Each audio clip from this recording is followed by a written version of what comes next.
여러분 안녕하십니까? 전자신문 올쇼TV 올해 주목해야 할 디지털 트랜스포메이션 프로젝트 웨비나 진행을 맡은 이양선입니다. 그 어느 때보다 기업들의 디지털 전환 속도가 빨라지고 있으며 그 중심에는 클라우드가 있습니다. 이번 웨비나에서는 올해 기업들이 추진하고 있는 클라우드 기반의 디지털 트랜스포메이션 프로젝트들과 메가존과 오라클이 고객 디지털 전환을 위해 제공하는 서비스 및 성공적인 아키텍처 구성 사례들을 자세히 살펴봅니다. 오늘 이 자리에는 메가존의 오라클 클라우드 팀의 기술 영업팀 강창성 팀장님과 기술팀 김재영 이사님을 모셨습니다. 안녕하십니까? 예, 안녕하세요. 네, 두 분 소개 부탁드립니다. 예, 메가존에서 오라클 클라우드 기술 영업을 담당하고 있는 강창성입니다. 제가 주로 하고 있는 일은 마이그레이션 전략 수립, 포팅 어세스먼트, 클라우드 컨설팅을 담당하고 있으며 주요 고객사는 금융사, 제조업, 엔터프라이즈 시장과 커머셜 쪽에 담당을 하고 있습니다. 반갑습니다. 네, 메가존 오라클 클라우드 비즈니스 센터에서 시스템 아키텍처링을 맡고 있는 김재영입니다. 저는 오라클 데이터베이스만 한 20여 년 하다가 요즘에는 오라클 클라우드에 집중해서 지금 새로운 고객분들을 모시고 새로운 비즈니스로 전환해 드리고 있습니다. 감사합니다. 네, 메가존에서 오라클 클라우드를 리딩하고 계신 두 분을 만나 뵈니 정말 반갑습니다.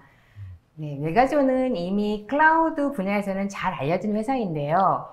메가존과 오라클이 협업에 대해서 많은 시청자분들께서 궁금해하실 것 같아요. 자, 오늘 그 두 회사는 어떻게 협업을 하고 있는지 좀 알려주시겠습니까? 네, 제가 말씀드리겠습니다. 오라클은 아시다시피 데이터베이스 영역과 글로벌 솔루션에서 강한 영향력을 가지고 있는 글로벌 IT 회사입니다. 오라클 클라우드에서는 아마존 AWS, 마이크로소프트 애저에 준하는 클라우드 리전을 한국에서도 서울과 춘천에 가지고 있고요. 이미 오라클 데이터베이스와 솔루션을 온프레미스에서 만족하게 사용하고 계시는 고객님들이 스트레스 없이 클라우드를 사용하게끔 많은 클라우드 서비스와 인프라 부분을 자동화하고 있습니다.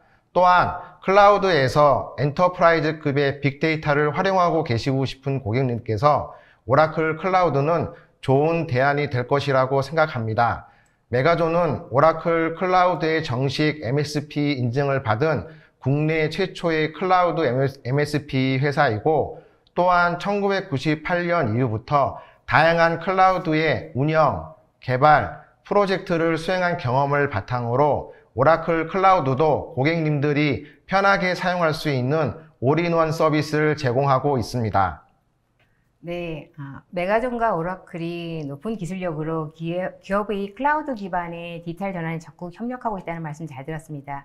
자, 그러면 오늘 강의는 어떻게 진행하실지 말씀해 주실까요? 네, 먼저 최근에 여러 고객사들이 클라우드 프로젝트를 많이 진행하고 있습니다. 저는 클라우드 프로젝트에 대한 제안 및 컨설팅을 수행하면서 고객사 분들이 공통적으로 고민하고 있는 부분에 대해서 좀 더 인지를 하게 되었습니다. 또한 이러한 공통 영역에 대해서는 어떤 트렌드가 있는데요. 이런 부분에 대해서 먼저 사례 중심으로 말씀드리고자 합니다. 또한 오늘 소개하는 프로젝트에서 많이 소개되는 클라우드 아키텍처와 서비스에 대해서도 말씀드리도록 하고, 네이티브 클라우드에 대한 적용 기대 효과에 대해서도 좀 더 정리해 보고자 합니다. 네, 감사합니다. 이번 웨비나는 약 50분 정도 발표가 진행된 후에 10분의 시청자 질의응답 시간을 갖도록 하겠습니다. 시청자 여러분들께서는 웨비나가 진행되는 동안에 궁금하신 사항을 채팅창에 질문해 주시면 됩니다. 보내주신 질문은 강의 진행 후에 선별해서 두 분께 질문을 드리고 답변을 듣겠습니다. 그리고 웨비나에 참여하시고 설문을 작성해 주신 분들을 추첨을 통해 경품도 보내드리니 많은 참여 부탁드립니다. 자, 그럼 웨비나를 시작하겠습니다. 자, 오늘의 주제가 올해 주목해야 될 디지털 트랜스포메이션의 프로젝트인데요. 사실 이제 클라우드는 코로나 이전서부터 많이 회자됐었고, 또 코로나 팬데믹이 들어서면서 정말로 많은 기업들이 디지털 트랜스포메이션을 가속하면서 클라우드를 기본 인프라로 도입하고 있는 상황입니다. 자, 하지만 여전히 클라우드는 기업들에게 쉽지 않은 것 같습니다. 자, 그럼 우선 클라우드 프로젝트에 대해서 좀 먼저 알아봤으면 좋겠는데요. 기업들이 필요한 클라우드 프로젝트는 어떤 것인가요? 네, 클라우드에 기반을 두고 있는 프로젝트에 대한 제안을 준비하면서요, 고객님들이 공통적으로 고민하고 계시는 영역이 있었습니다. 예를 들어 기존의 온프라미스를 클라우드로 어떻게 이전하는지, 그리고 비용 이외에 어떠한 지속 가능한 경쟁력을 클라우드 환경에서 가질 수 있는지, 클라우드 환경에서는 개발, 운영, 기획 역량을 어떻게 확보할 수 있는지 궁금해 하십니다. 예전에 클라우드 마이그레이션과 클라우드 개발 운영 역량 강화에 관해서는 웨비나를 진행한 적이 있는데요. 오늘은 클라우드 기반의 플랫폼 서비스에 대해서 좀 더 집중해서 말씀드리겠습니다. 네. 메가존에서는 올해 상반기 동안에 정말 많은 클라우드 프로젝트를 진행했다고 들었는데요. 아무래도 다양한 산업과 또 다양한 규모의 기업들과 함께 하다 보니 그러한 기업들의 요구사항도 굉장히 많았을 것 같습니다. 자, 그렇다면 기업들은 어떤 요구들을 했었었고 또 기대하고 있는 효과는 어떤 것들이었는지 좀 알고 싶은데요. 말씀해 주시죠. 네. 기본적으로 프로젝트의 기대 효과는 비용 절감, 가용성 확보, 확장성 제고, 표준화 확보 등이 있습니다. 하지만 클라우드 기반의 프로젝트에 대해서는 특히 고객사 분들이 더욱 높은 기대를 가지고 계십니다. 예를 들어 마이크로 서비스 아키텍처를 적용하고 싶어 하시고 AI 머신러닝 기반의 새로운 서비스의 지속 가능한 플랫폼 구성, 그리고 온프레미스와 클라우드를 통합해서 관리, 운영, 개발하고자 하는 거버넌스 등을 고객사 분들이 프로젝트 제안 때부터 요청을 하고 계십니다. 네. 클라우드는 사실 기존 시스템에서 인프라 자체가 달라지기 때문에 고객들의 입장에서는 여러 가지 요구사항이 있을 것 같습니다. 하지만 여러 가지 면에서 클라우드가 이점이 있기 때문에 기업들은 클라우드를 선택하고 있는 상황인 것 같은데요. 자, 그럼 기업들이 클라우드 기반으로 프로젝트를 수행할 때 어떠한 이점이 있을까요? 네, 회사에서 IT 인프라를 구성하고 그 기반으로 특정 과제 업무를 수행하는 경우가 있습니다. 그런데 바로 한계 상황에 도달하게 됩니다.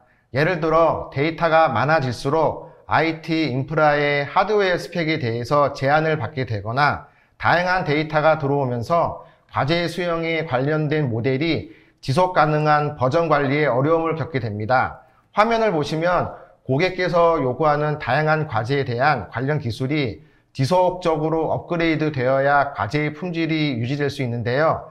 데이터 타입이 다양해지고 데이터 사이즈가 커짐에 따라서 데이터 품질이 영향을 받을 수밖에 없습니다. 그런데 고객의 클라우드에선 모델과 기술 그리고 인프라에 대해서 탄력적인 서비스를 제공해주고 있습니다. 좀 더 비즈니스에 초점을 맞추기 위해서는 클라우드 서비스가 유리하다고 생각을 합니다.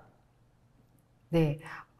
팀장님께서는 최근에 기업들이 사용하고 있는 데이터 양이 점점 많아지고 있고 또 다양해지고 있어서 기본적인 업무뿐만 아니라 또 새로운 업무에도 영향을 받고 있다고 말씀하셨는데요. 그런데 많은 기업들은 사실 데이터 처리를 위해서 기존에도 이미 시스템을 구축해서 활용하고 있는 것으로 알고 있는데요. 클라우드로 전환하면 어떤 부분이 달라지는 걸까요? 네. 예전에 데이터를 수집하고 저장해서 분석하고자 할 때는 정규화된 데이터 위주로 업무를 수행했습니다. 하지만 실제 생활에서의 데이터는 정규화된 데이터보다는 비정규화된 데이터가 훨씬 더 많았고요. 데이터의 소스도 훨씬 더 다양합니다. 그리고 지금 기업이 수집하고 저장, 분석, 관리하고자 하는 데이터도 비정규화된 데이터, 다양한 데이터 소스 기반으로 하고 있고 여기에 대한 기술이 훨씬 다양화되고 기술 난이도가 높아졌습니다. 예전과는 차별화된 서비스를 제공할 수 있게 되었죠.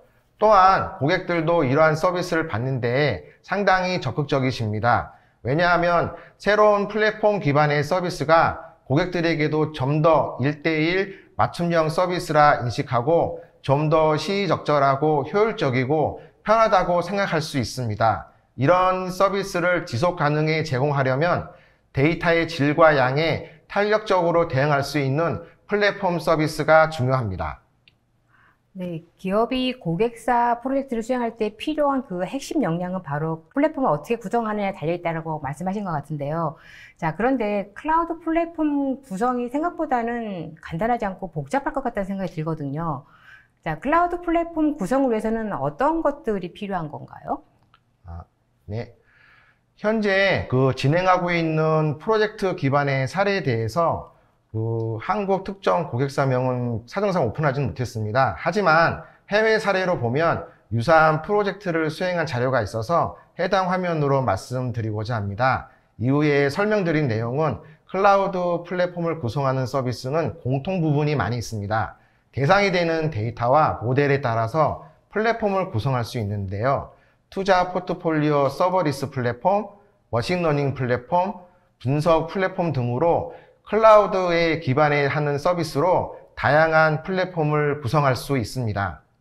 네, 고객이 추구하는 과제나 플랫폼명은 다양할 수 있지만은 그 플랫폼의 주요 구성 부분에는 공통적이라는 말씀이 굉장히 좀 흥미로운데요. 자, 그러면은 말씀하셨듯이 이렇게 공통이 되는 주요 플랫폼 구성이 또 지금 궁금해지는데요. 어떤 것들이 있을까요? 네. 클라우드 플랫폼을 구성하는 데 있어서 약간의 가이드가 있습니다. 먼저 클라우드 표준 패턴을 적용하는 클라우드 아키텍처를 활용해야 하고요. 클라우드 서비스를 활용할 수 있도록 만약에 온프레미스의 솔루션이 있다면 클라우드 환경으로 이전 시 재배치 작업을 해주시면 좋습니다.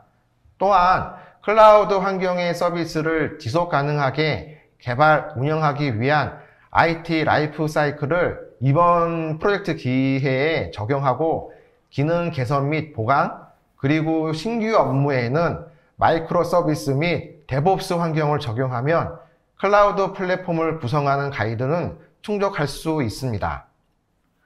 네, 클라우드 프로젝트에 필요한 사항들에 대해서는 잘 들었습니다.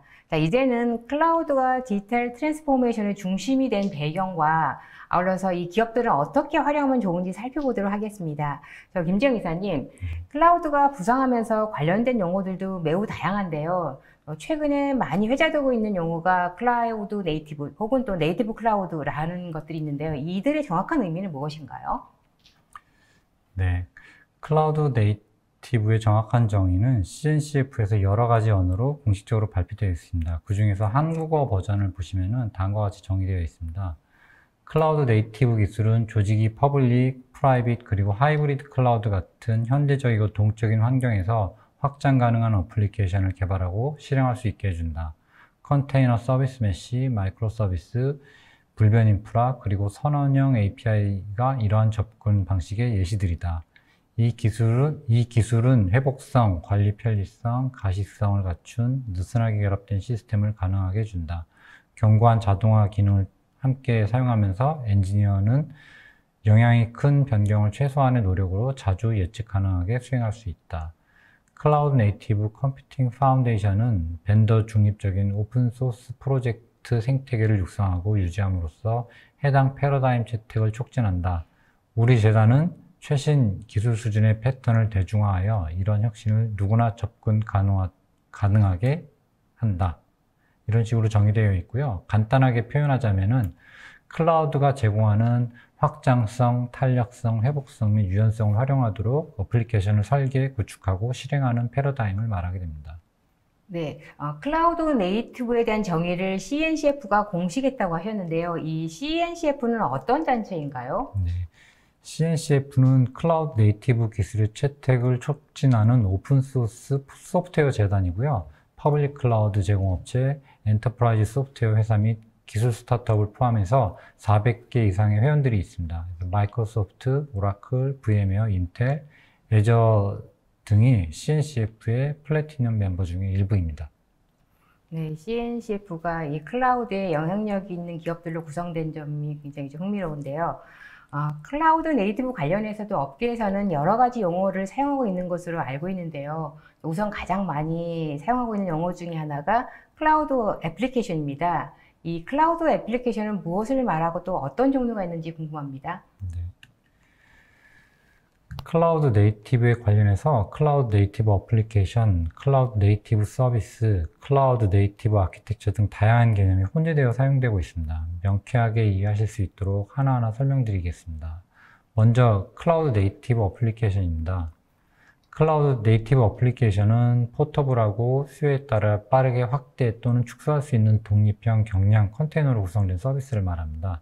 모든 것을 도커 컨테이너 위에서 캡슐화하여 구성하여 어플리케이션이 기반이 되는 인프라에 종속되지 않습니다. 이를 통해 컨테이너 런타임 엔진이 있는 모든 환경에서 컨테이너화된 어플리케이션을 배포하실 수 있습니다. 쿠버네티스 컨테이너 오케스트레이션에서 중요한 것은 컨테이너의 수명 주기를 관리한다는 것입니다. 클라우드 네이티브 어플리케이션은 지속적 통합 및 지속적 전달 도구 체인을 포함하는 데브옵스 파이프라인을 통해 배포되고, CI/CD 파이프라인은 클라우드 네이티브 어플리케이션의 구축, 테스트 및 배포를 자동화하는 중요한 요소입니다. 이러한 구성을 통해 클라우드 네이티브 어플리케이션은 다음과 같은 이점을 제공하게 됩니다. 먼저 인디펜던스, 독립성은 컨테이너 기반 아키텍처를 통해 클라우드 네이티브 어플리케이션을 서로 독립적으로 구축, 관리, 배포할 수 있습니다. 레질런시, 복원력은요, 잘 설계된 클라우드 네이티브 어플리케이션은 인프라 중단 시에도 생존하고 온라인 상태를 유지할 수 있다라는 표현이고요. 그 다음에 스탠다드 베이스드, 표준 기반은 오픈소스 및 표준 기반 기술을 사용해서 구성하게 되기 때문에 상호 운영성 및 워크로드 이식성을 보장하게 됩니다. 이를 통해서 벤더 락인이 줄일 수 있고요. 이식성을 높일 수 있습니다. 그리고 비즈니스 민첩성은 클라우드 네이티브 어플리케이션은 네트워크 전반에 걸쳐 유연한 배포 옵션을 가능하게 하며 기존 앱보다 크기가 작기 때문에 개발, 배포 및 반복이 더 쉽습니다. 자동화 기능은 클라우드 네이티브 어플리케이션은 데브옵스 자동화 기능을 사용하고 정기적으로 릴리즈되는 소프트웨어 변경 사항을 지속적으로 전달하고 배포할 수 있습니다. 또한 개발자는 블루그린 및 카나리아 배포 같은 방법론을 사용해서 사용자 경험을 중단하지 않고 앱을 개선하실 수 있습니다. 그리고 노 다운타임, 쿠버네티스와 같은 컨테이너 오케스트레이터 덕분에 다운타임 없이 소프트웨어 업데이트를 배포하실 수 있습니다. 네, 클라우드 네이티브 애플리케이션의 이점에 대해서 잘 들었습니다. 마찬가지로 이제 이러한 클라우드 네이티브 구현을 위한 아키텍처는 클라우드 네이티브 아키텍처라고 할 수 있는데요. 맞습니까? 네. 네, 그러면 클라우드 네이티브 아키텍처는 어떻게 구성되는지 알고 싶은데요. 네, 어플리케이션 인프라스트럭처부터 개발 프로세스까지 클라우드 네이티브에 기반한 개발 방법론을 적용한 아키텍처라고 보시면 됩니다. 당연하게도 인프라스트럭처는 클라우드 서비스를 적용하게 되고요. 이러한 아키텍처는 레거시 시스템과 비교해 봤을 때 물리적인 서버에 의존하지 않고도 더 높은 수준의 유연성을 제공하는 컨테이너를 배포 및 패키징 도구로 이용하게 됩니다. 또한 어플리케이션을 여러 개의 독립적인 서비스로 배열하고 각 서비스가 특정 기능을 제공하는 마이크로 서비스를 적용하게 되고요. 데브옵스를 지원하고 유연성을 지원하며 확장성을 개선하는 동시에 비용을 절감하게 됩니다. 네, 클라우드 네이티브 아키텍처와 같이 클라우드 네이티브 어플리케이션을 구성하는 각각의 서비스들을 또 그러면 클라우드 네이티브 서비스라고 할 수 있을 것 같은데요. 네, 그러면 클라우드 네이티브 서비스에 대해서도 설명해 주시죠. 네. 클라우드 네이티브 서비스는 디지털 혁신의 핵심이 되고요. 고급 분석, 모바일 앱 및 챗봇 서비스 등의 핵심이 됩니다. 데브옵스 방식은 복잡한 소프트웨어 플랫폼의 구축, 운영 및 유지 관리가 관련된 대부분의 관리 작업을 제거하게 됩니다. 소프트웨어 개발, 배포 및 테스트 활동은 클라우드상에서 이루어지며 필요에 따라 마음대로 확장하거나 축소하실 수 있습니다. 어플리케이션, 데브옵스 및 워크로드를 클라우드 네이티브 아키텍처로 전환하는 것은 비즈니스 경쟁력을 유지하는 데 필수입니다. 오라클의 클라우드 네이티브는 쿠버네티스, 도커, 서버리스 기능, API 및 카프카 같은 표준 기반 기술을 사용하여 최신 클라우드 네이티브 어플리케이션 개발을 주도합니다. 개발팀이 운영 작업을 줄이고 어플리케이션을 빠르게 구축할 수 있도록 필요한 클라우드 도구 및 자동화를 제공합니다. 또한 다른 클라우드 제공업체에 비해 더 높은 성능과 더 낮은 비용으로 표준 기반 플랫폼을 제공하는 OCI 기반에서 수행되며 오픈소스 및 개방형 표준을 기반으로 하는 서비스를 활용하여 개발자가 빌드 및 혁신에 보다 자유롭게 집중할 수 있도록 합니다. 네, 클라우드 네이티브 어플리케이션, 그리고 아키텍처, 그리고 서비스에 대해 잘 알아봤습니다. 자, 그러면 기업이 클라우드 네이티브로 전환해야 되는 이유는 무엇일까요? 네, 클라우드 네이티브 어플리케이션의 이점은 굉장히 분명합니다. 클라우드 네이티브 어플리케이션의 기능은 마이크로 서비스로 분할되고 개별 관리가 가능하기 때문에 확장할 수 있고, 클라우드 인프라에 구애받지 않기 때문에 고도로 분산된 방식으로 실행되어 독립성을 유지하고 요구사항에 따라 리소스를 할당하실 수 있습니다. 클라우드 네이티브 어플리케이션은 프라이빗, 퍼블릭 및 하이브리드 클라우드 전반에 걸쳐 일관된 경험을 제공할 수 있기 때문에 비즈니스 전략과 가치를 높이는 방법이 됩니다. 이를 통해 조직은 확장 가능하고 위험을 줄이는 반응성이 뛰어나고 안정적인 클라우드 네이티브 어플리케이션을 실행하여 클라우드 컴퓨팅을 최대한 활용하실 수 있게 됩니다. 네, 클라우드 네이티브 관련해서 서비스에 대한 이야기를 할 때 마이크로 서비스라는 이야기를 굉장히 많이 하고 있거든요. 이 마이크로 서비스는 무엇을 말하는 건가요? 네. 마이크로 서비스는 산업적 합의 및 공식적인 정의가 있는 아키텍처라기보다는요, 아키텍처 스타일에 대한 철학으로 보시면 됩니다. 어플리케이션을 독립적인 작은 서비스의 모음으로 구성하는 아키텍처 스타일이고, 구성하는 각 서비스는 한 가지 일을 하되 잘하라라는 유닉스 철학을 기본으로 하게 됩니다.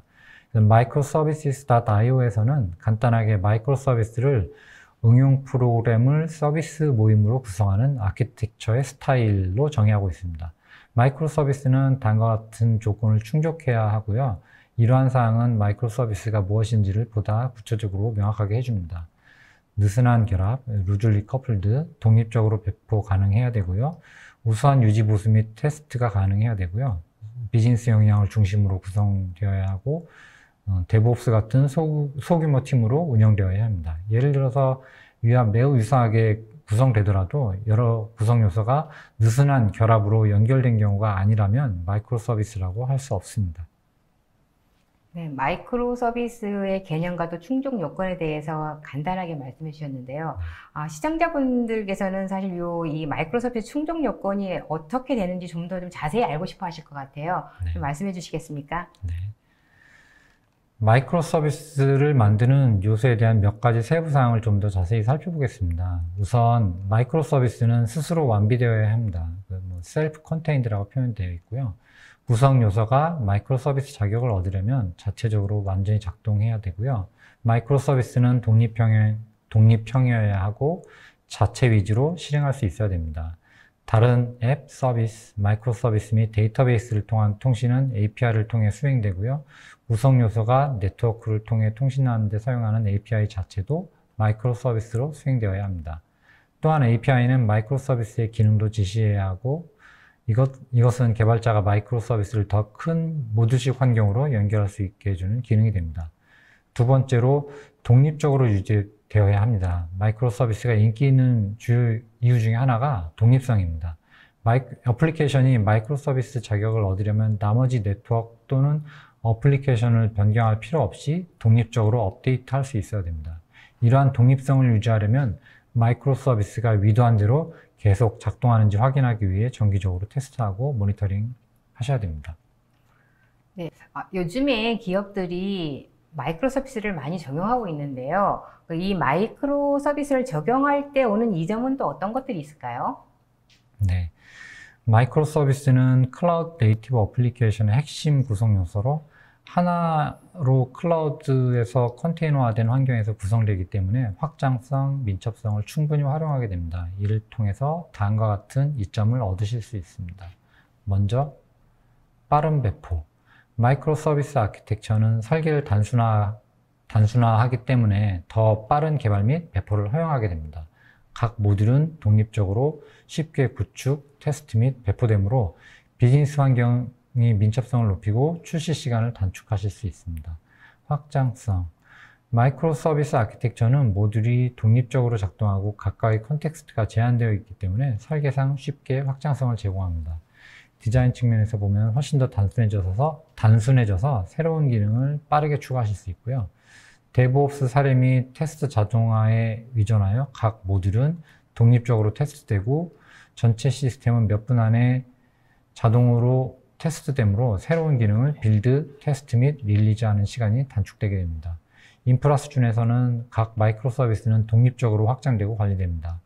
피크 시간 및 부하의 경우 전체 시스템을 확장하실 필요가 없고요. 부하가 있는 마이크로 서비스만 확장하면 됩니다. 이것은 또한 자동 확장 기능과 자가 치유 기능을 통해서 사람의 개입 없이 자동으로 수행됩니다. 가동 시간을 보장해 줍니다. 올바른 마이크로 서비스 아키텍처를 사용하시면 전체 시스템이 다운되는 것을 거의 막게 됩니다. 각 마이크로 서비스는 독립적으로 구축, 배포 및 관리되고 런타임에 완전히 격리되므로 전체 시스템이 다운될 수가 없습니다. 마이크로 서비스가 충돌하는 경우 해당 기능에만 영향을 미치고 나머지 시스템은 정상적으로 작동할 수 있습니다. 또한 쿠버네티스와 같은 마이크로 서비스 플랫폼에는 고가용성, 로드 밸런싱, 그리고 자동 크기 조정 기능 등이 있어서 부하가 높고 특정 임계값이 도달하는 경우 마이크로 서비스를 독립적으로 확장하실 수 있습니다. 벤더 락인이 없습니다. 마이크로 서비스 아키텍처와 같은 원칙은 개방형 표준을 기반으로 하여 오픈소스 커뮤니티에서 크게 뒷받침되고 있습니다. 거의 모든 상용 마이크로 서비스 플랫폼은 이러한 개방형 표준을 따르기 때문에 필요한 경우 쉽게 다른 업체로 마이그레이션 하실 수 있습니다. 또한 설계상 마이크로 서비스에는 다른 프로그래밍 언어와 기술을 쉽게 확장하고 사용하실 수 있도록 하는 표준 기반 API를 사용하게 됩니다. 탄력성과 경고성 측면에서는 마이크로 서비스 아키텍처를 사용하시면 플랫폼이 좀 더 탄력적이고 강력해집니다. 즉, 쿠버네티스 또는 오픈시프트 컨테이너 플랫폼은 시스템이 영향을 받을 때마다 모니터링하고 자가 복구하게 됩니다. 오케스트레이션 기능은 자체 모니터링하고 실패한 구성 요소를 다시 시작하실 수 있게 합니다. 자가 치유는 모니터링 인프라 클러스터에서 노드 및 포드로 확장되고요. 자가 모니터링 및 치유는 어플리케이션 및 시스템 복원력을 보장합니다. 다이나믹한 인재풀을 가지고 있습니다. 마이크로 서비스 아키텍처는 요즘 핫한 기술이기 때문에 이러한 새로운 소프트웨어 엔지니어를 고용하는 것이 훨씬 더 쉽습니다. 네, 이사님께서 말씀하셨던 그런 마이크로 서비스 다양한 이점들로 인해서 많은 기업들이 선택하고 있다는 생각이 좀 드는데요. 자, 그러면은 기존의 그 모놀리식과 마이크로 아키텍처는 또 어떤 차이가 있을까요? 네. 마이크로 서비스 아키텍처를 사용해서 어플리케이션 설계를 하시기 전에 이 아키텍처가 기존의 모놀리식 아키텍처하고 어떻게 다른지 이해하셔야 됩니다. 응용 프로그램 디자인은 비즈니스 요구사항을 해결하고 비즈니스 논리를 구현하는 데 중점을 두게 됩니다. 모놀리식 아키텍처에서는 전체 어플리케이션은 모든 비즈니스 로직을 포함하는 단일 단위로 구축되지만 마이크로 서비스 아키텍처에서는 비즈니스 로직은 느슨하게 결합된 여러 서비스로 구성됩니다. 왼쪽의 다이어그램은 마이크로 서비스와 모놀리식 아키텍처의 개념적 차이를 보여주는 것이고요. 오른쪽의 항목은 두 아키텍처 간의 차이점을 한번 항목별로 이렇게 정리를 해봤습니다. 그래서 유닛 디자인 측면에서 보면은 마이크로 서비스 어플리케이션은 느슨하게 결합된 서비스로 구성되어 각 서비스는 단일 비즈니스 작업을 지원하게 됩니다. 반면에 모놀리식 어플리케이션은 전체 어플리케이션이 단일 단위로 설계, 개발 및 배포되게 됩니다. 기능 재사용성 측면에서는 마이크로 서비스는 기능을 모든 클라이언트에 노출하는 API로 정의하여 클라이언트가 다른 응용 프로그램일 수도 있습니다. 모놀리식 아키텍처는 여러 응용 프로그램에서 그 기능을 재사용할 수 있는 기회가 굉장히 제한적입니다. 어플리케이션 내 통신 측면에서 보면은 마이크로 서비스는 HTTP 기반 REST API 호출을 사용하게 되고요. 모놀리식 어플리케이션은 함수 호출 등으로 응용 프로그램 구성 요소 간 통신을 하게 됩니다. 기술적 유연성 측면에서는 마이크로 서비스는 서비스별로 설계된 문제에 가장 적합한 각각의 프로그래밍 언어와 프레임워크를 사용하실 수 있고요. 모놀리식에서는 전체 응용 프로그램은 단일 프로그래밍 언어로 작성되게 됩니다. 데이터베이스 측면에서는 마이크로 서비스 아키텍처는 분산 데이터베이스를 통해 각 마이크로 서비스는 각각의 데이터베이스를 사용하실 수 있습니다. 반면에 모놀리식에서는 어플리케이션이 중앙 집중식 데이터베이스 설계를 사용하시는 것이 일반적입니다. 배포 측면에서 보면은 마이크로 서비스는 어플리케이션의 다른 마이크로 서비스에 영향을 주지 않고 독립적으로 배포 가능하고요. 아무리 작은 변경이라도, 모노식에서는 아무리 작은 변경이라도 전체 응용 프로그램을 재배포하고 다시 시작하셔야 됩니다. 유지 보수성 측면에서는 마이크로 서비스는 단순하고 집중적이며 독립적이어서 응용 프로그램을 유지 관리하기가 더 쉽습니다. 반면에 모노식에서는 응용 프로그램 범위가 증가함에 따라 코드 유지 관리가 복잡해지게 됩니다. 탄력성 측면에서는 마이크로 서비스는 어플리케이션의 기능을 여러 서비스에 분산되어 있기 때문에 특정 마이크로 서비스가 실패되어도 다른 마이크로 서비스에서 제공하는 기능을 계속 이용하실 수 있습니다. 반면에 모노식에서는 구성 요소의 장애가 발생하면 전체 어플리케이션의 가용성에 영향을 미칠 수 있습니다.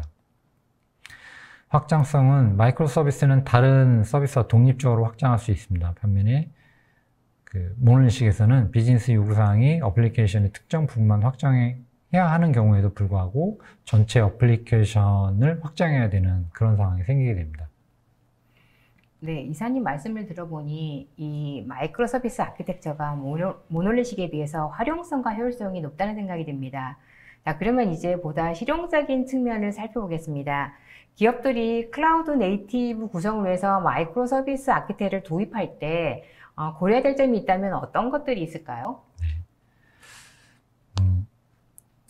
새로운 어플리케이션을 설계할 때 또는 기존의 어플리케이션을 마이그레이션 할 때 높은 수준의 확장성, 유연성 및 안정성이 필요한 경우 마이크로 서비스 아키텍처를 고려하시면 좋습니다.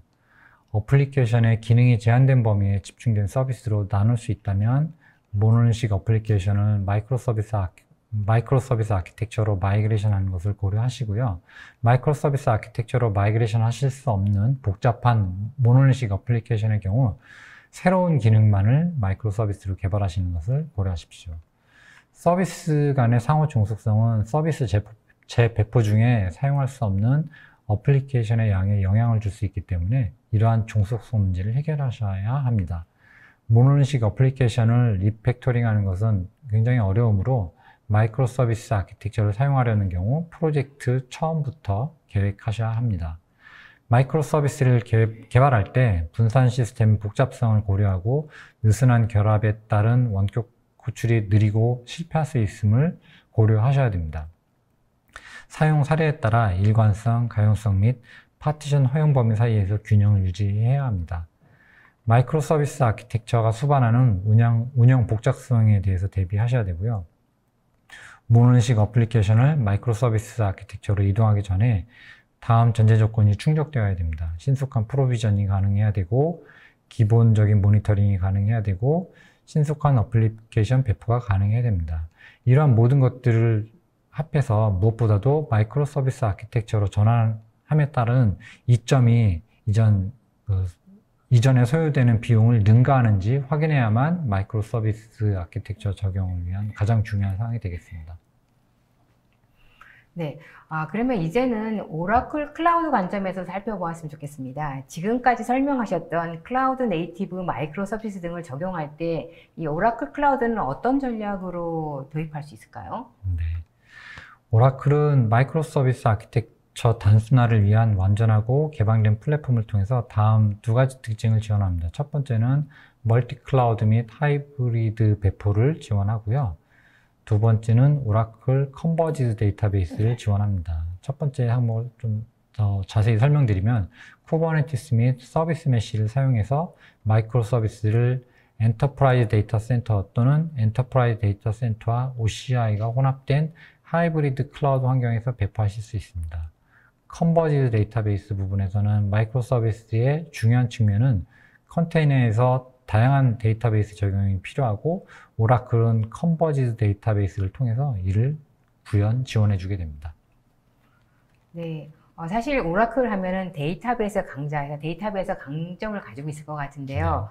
그러면은 마이크로 서비스에서는 어떤 방식으로 대응하는지 궁금한데요. 네, 오라클 클라우드에서는 마이크로 서비스 아키텍처의 데이터베이스 구조로 데이터 드리븐 마이크로 서비스 아키텍처를 지향하고 있습니다. 간단한 사례를 통해서 데이터 기반 마이크로 서비스가 어떤 것인지 설명드리겠습니다.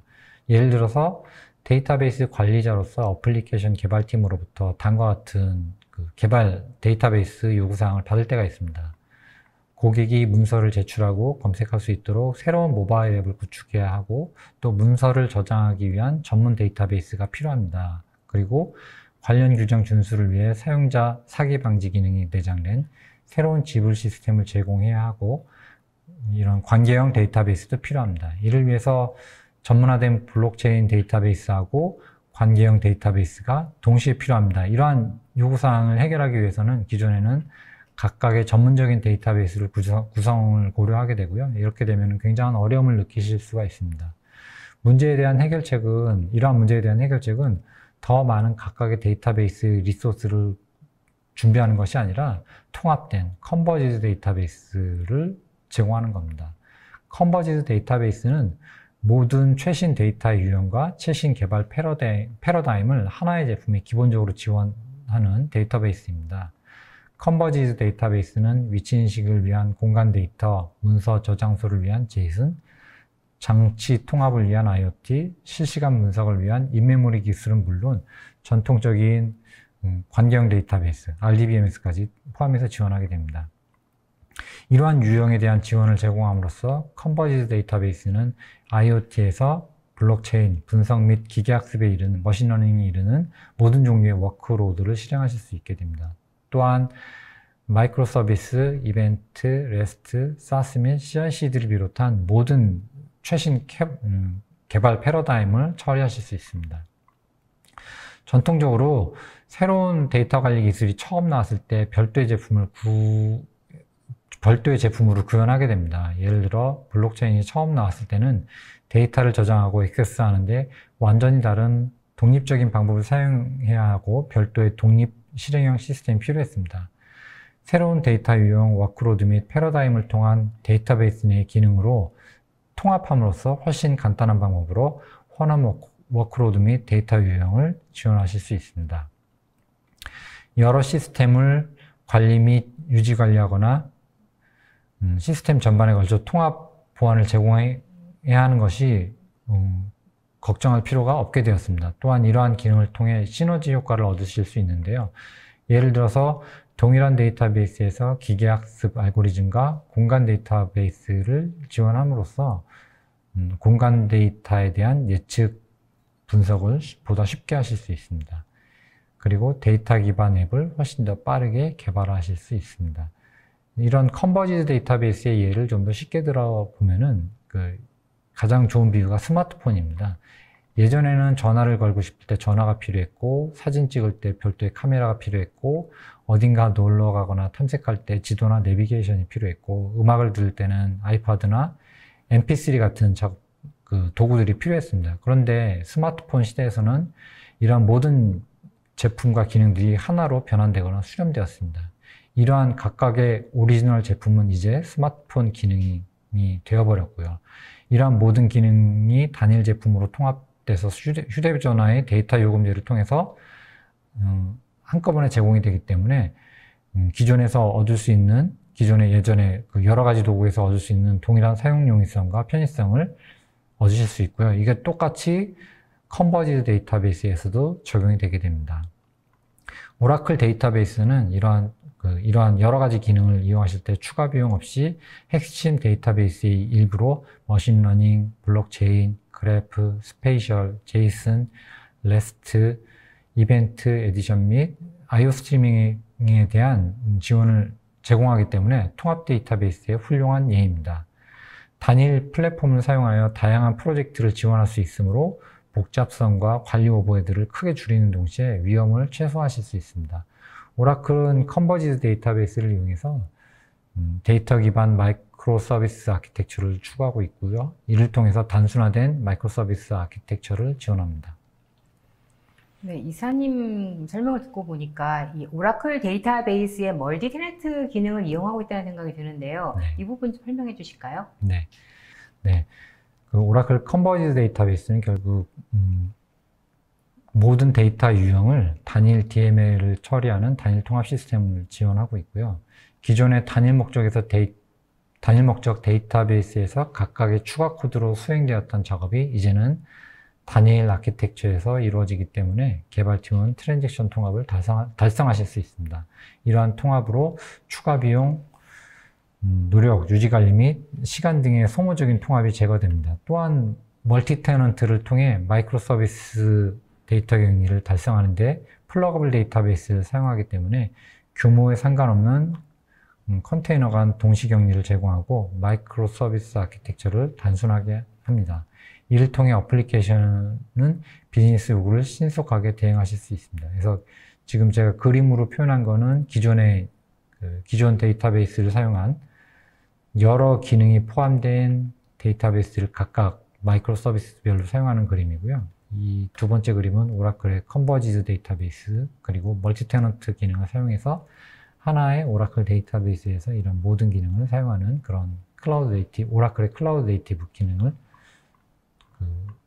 제가 그림으로 간단하게 표현을 한 겁니다. 요약하면 오라클의 멀티 테넌트를 이용하시면 다양한 기능의 데이터베이스를 컨버지드 데이터베이스로 제공하게 되고요.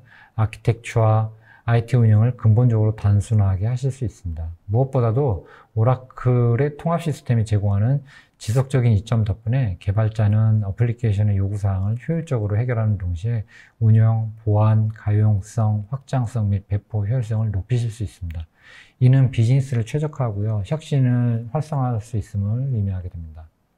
네, 잘 들었습니다.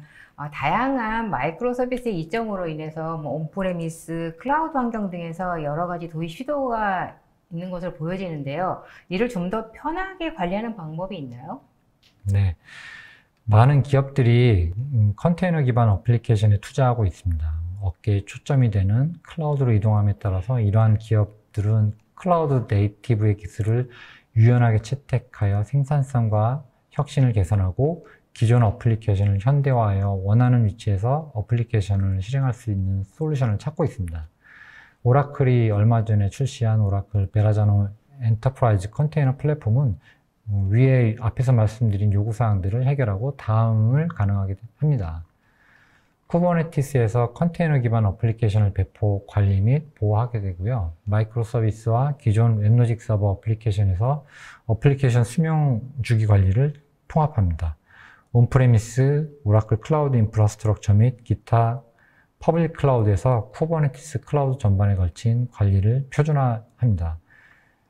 여기 로고에서도 보시다시피 다리가 보이는데요. 비유적으로 오라클 베라자노는 온프레미스와 클라우드를 연결하는 다리입니다. 그리고 실제로 그 베라자노는 그 미국 뉴욕에 있는 다리 이름이고요. 베라자노라는 이름은 그 뉴욕을 처음 발견했던 여러 탐험가들 중에 이탈리아 탐험가 중에 한 명이라고 합니다. 그 사람의 이름을 통해서 이런 비유적으로 이런 기능들을 설명한다고 합니다.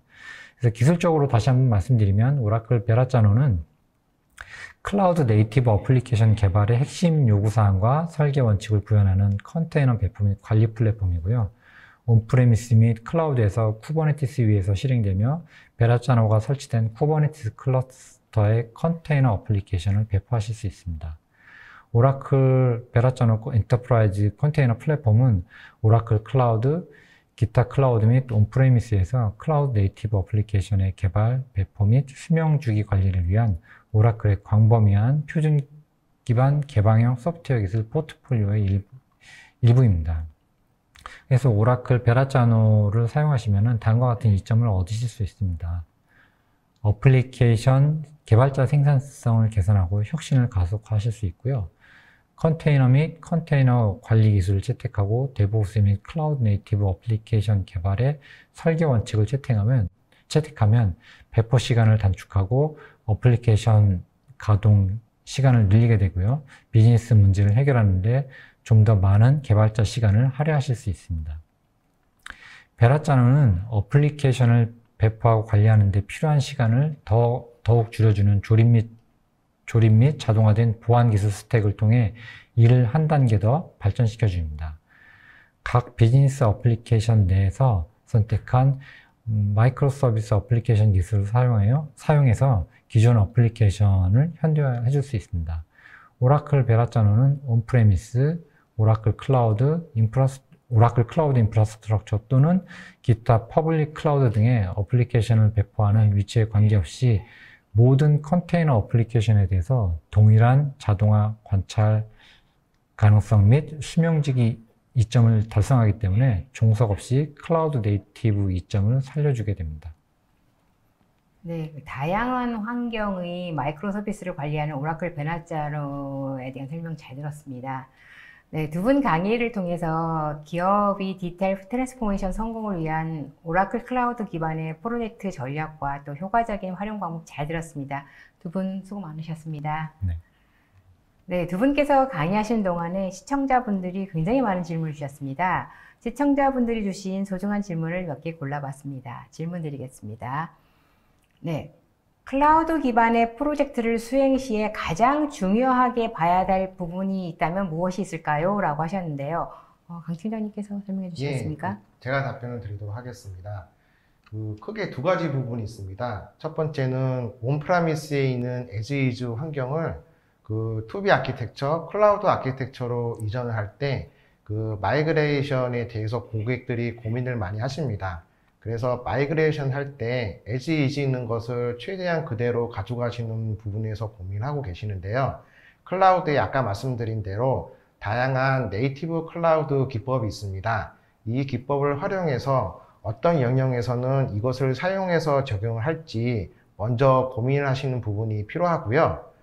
두 번째로는 온프라미스에서 운영하고 있는 거버넌스와 클라우드 환경 내에서 사용하는 거버넌스와 같이 맞추는 작업이 필요합니다.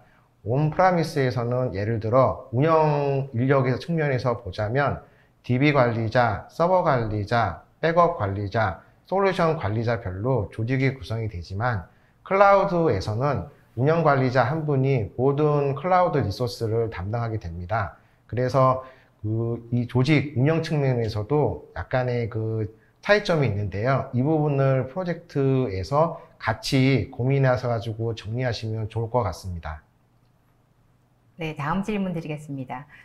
클라우드 프로젝트를 수행하고 나서 만약 서비스에 장애가 발생한다고 하면 누가 지원을 하나요? 라고 하셨는데요.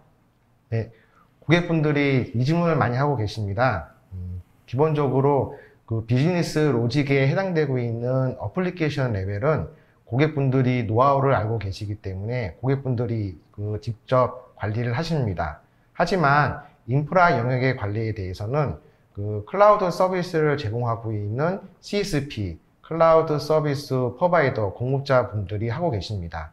서비스 OS에 대해서 패치라든가 DB에 대한 보안에 대한 기능은 클라우드 서비스에서 제공해주고 있으며 이거에 대해서는 알람이라든가 미리 어드바이스를 통해서 고객분들과 같이 커뮤니케이션을 하고 있습니다. 운영 측면에서는 메가존 같은 매니지드 서비스 프로바이더 업체가 있는데요. 운영에서 어떤 알람이라든가 장애에 대한 인지가 되었을 경우에는 MSP 업체가 모든 오너십을 가지고 고객분들과 커뮤니케이션을 하면서 해결하고 있습니다. 네, 감사합니다. 다음 질문 드리겠습니다. 시장에 이미 많은 클라우드 벤더사들이 존재합니다. 클라우드 프로젝트 시에 오라클 클라우드의 차별화된 전략이 뭐가 있을까요? 라고 하셨는데요. 네, 오라클 클라우드에서 가장 내세우고 있는 것이 데이터베이스입니다. 클라우드로 고객이 이전하는 가장 중요한 이유가 다양한 데이터와 데이터량이 많아지는 것에 대한 다양한 뷰로 분석적인 요소가 필요합니다. 데이터가 많아지고 데이터 타입이 많아질수록 이 데이터를 분산으로 저장을 하고 분산되어 있는 비즈니스 로직을 활용을 해서 작업을 해야 될지 고민을 많이 하고 계시는데요. 오라클 클라우드를 이용하면 아까 말씀드린 대로 데이터를 한 곳에 모아서 데이터의 분산 스프릿이 없이 다양한 뷰를 사용을 해서 데이터의 분석을 효율적이고 고성능으로 활용할 수 있는 측면이 있습니다. 데이터에 좀 더 집중하는 고객이라면 오라클 클라우드를 고민해 보는 것이 좋을 듯 합니다. 네, 감사합니다.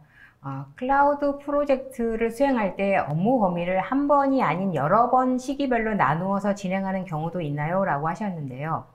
네, 고객분들이 그 한 두 가지 정도로 이제 고민을 많이 하고 계십니다. 첫 번째로는 그 기존의 온프라미스를 클라우드로 이전하는 마이그레이션으로 일정을 잡는 부분에 추가해서 선도 비즈니스라고 과제를 중심으로 해서 그 POC보다는 좀 더 디테일하고 뎁스가 들어가는 그 프로젝트를 수행을 하십니다. 그래서 이제 인프라를 구성하고 데이터를 넘기고 한 4개월에서 5개월, 6개월 정도 가는 프로젝트 외에 이런 AI라든가 머신러닝 기반의 선도 프로젝트를 수행하는 경우가 있는데요. 그 두 번째로는 그 고객이 역량이 아직 준비가 안 돼 있는 경우라든가 그 좀 미진한 부분은 마이그레이션 있는 그대로를 옮기고 그 두 번째로는 이제 고객의 역량이 향상이 되면 멀티 클라우드라든가 서베이런스 클라우드라든가 그런 업무를 제공하고 계시는 부분이 있습니다. 그래서 여러 번 시기별로 나누는 경우는 인프라를 구성을 하고 인프라를 위해 과제를 하는 그런 고객분들의 역량의 그 확충에 따라서 진행할 수도 있고요. 또는 전체 인프라를 옮기는 동시에 이제 선도 사업을 띄워서 그렇게 업무별로 나누는 경우도 있습니다. 네, 질문이 상당히 많은데요. 클라우드는 최적화 작업의 필요성이나 또 작업은 또 어떻게 진행되나요? 라고 하셨는데요. 예, 그 as is 이 환경 내에서 이제 클라우드로 옮길 때 그 성능적인 측면에서 고객분들이 고민을 많이 하고 계십니다. 왜냐하면 그 기존에 그 고객분들은 이제 온프라미스에서 서버를 하고 데이터를 올리고 어플리케이션을 올렸을 때 성능적인 부분이 장애적인 요소 부분하고도 밀접하게 관계되어 있기 때문입니다. 클라우드로 옮기면 그 성능적인 측면에서 대비한 서비스가 있습니다. 그 대표적인 서비스가 파스 영역에 하는 데이터베이스 그 클라우드 서비스인데요. 그 파스에 있는 데이터베이스 클라우드 서비스를 활용을 하시면 그 퍼포먼스라든가 그 다음에 성능에 따른 자동화 기능이 그 오토메이션 퍼포먼스 측면으로 제공해 주고 있습니다. 또한 사스 서비스를 활용을 하면은 이제 고객이 또는 데이터가 갑자기 몰리더라도 이 사스와 파스 영역을 활용을 해서 그 탄력적으로 서비스 대응이 가능합니다. 네, 다음 질문은요. 기존에 운영 중인 시스템은 오라클의 클라우드로 이동하는 프로젝트를 한다고 하면 비용이 얼마나 개선되는지 사전 예측 계산하는 방법이 있을까요? 라고 하셨는데요. 네, 그 고객분들이 제일 먼저 많이 질문하고 계시는 부분입니다. 지금 비용에 대한 개선 효과가 반드시 있어야 되는데요. 비용 효과의 개선 부분이 두 가지 부분이 있습니다. 첫 번째, 지금 고객이 쓰고 계시는 인프라에 대한 모니터링을 해서 그 어느 정도 쓰고 있는지 유틸라이제이션을 확인을 합니다. 만약에 고객이 현재 시스템에 대해서 50% 평균치로 쓰고 있으면 클라우드 상에서 그 인프라 산정을 할 때 그 50%에 해당되는 영역을 먼저 계산해 보게 됩니다. 그러면 당연히 이제 비용이 그 낮아지는 부분이 있을 수 있겠죠.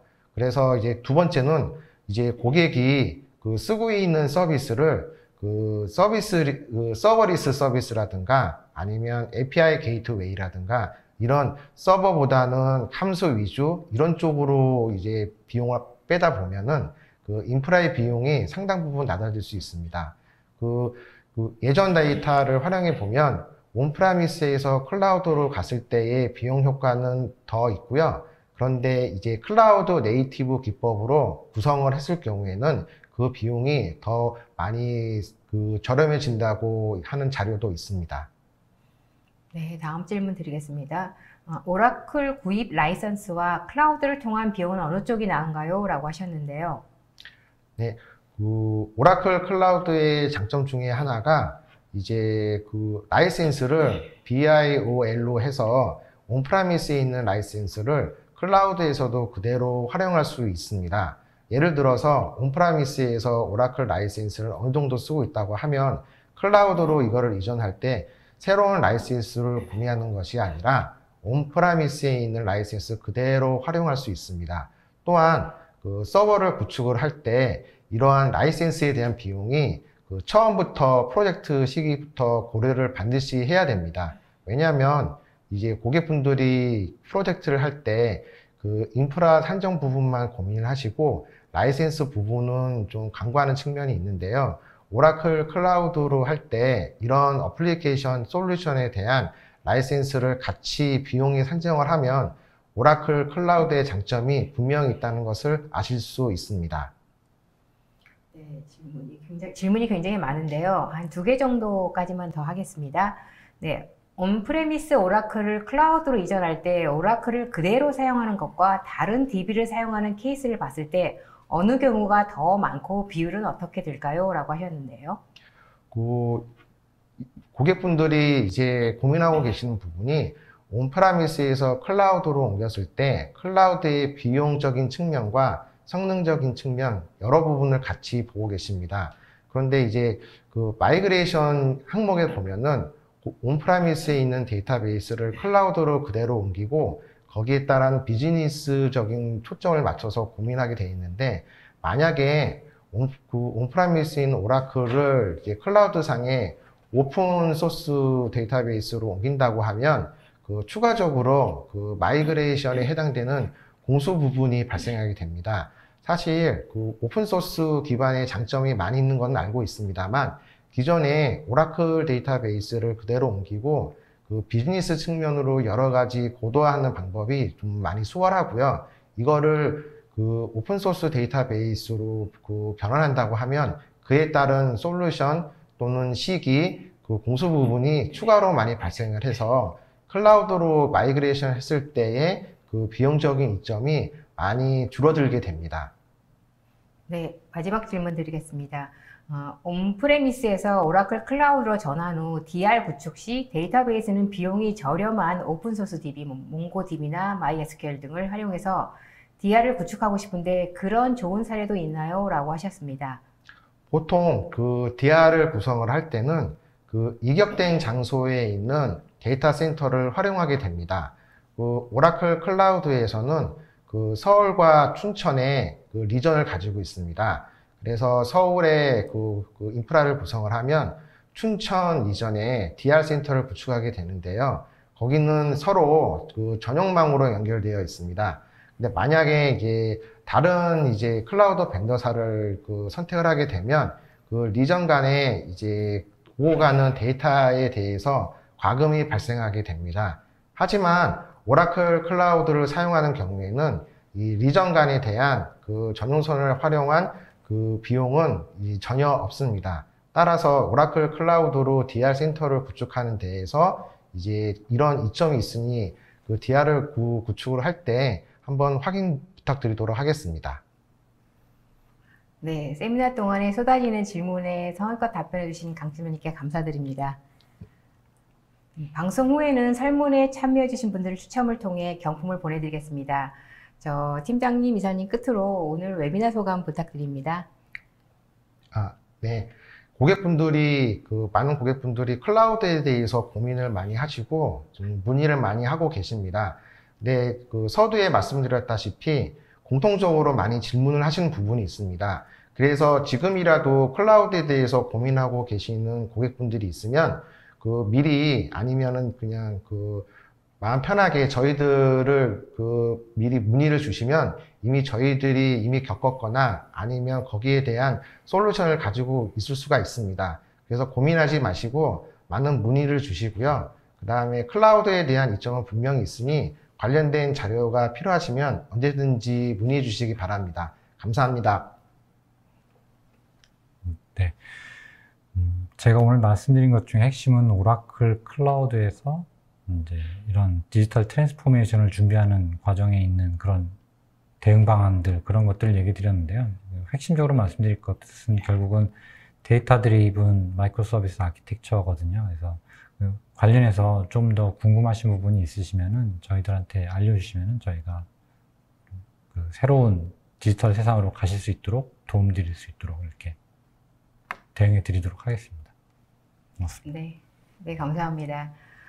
이상으로 전자신문 올쇼TV 올해 주목해야 할 디지털 트랜스포메이션 프로젝트 웨비나를 마치겠습니다. 오늘 웨비나 영상은 일주일 후에 올쇼TV에 업로드되오니 참고하시기 바랍니다. 올쇼TV는 또 다른 웨비나 방송으로 시청자 여러분들을 찾아뵙겠습니다. 시청해주신 여러분 고맙습니다.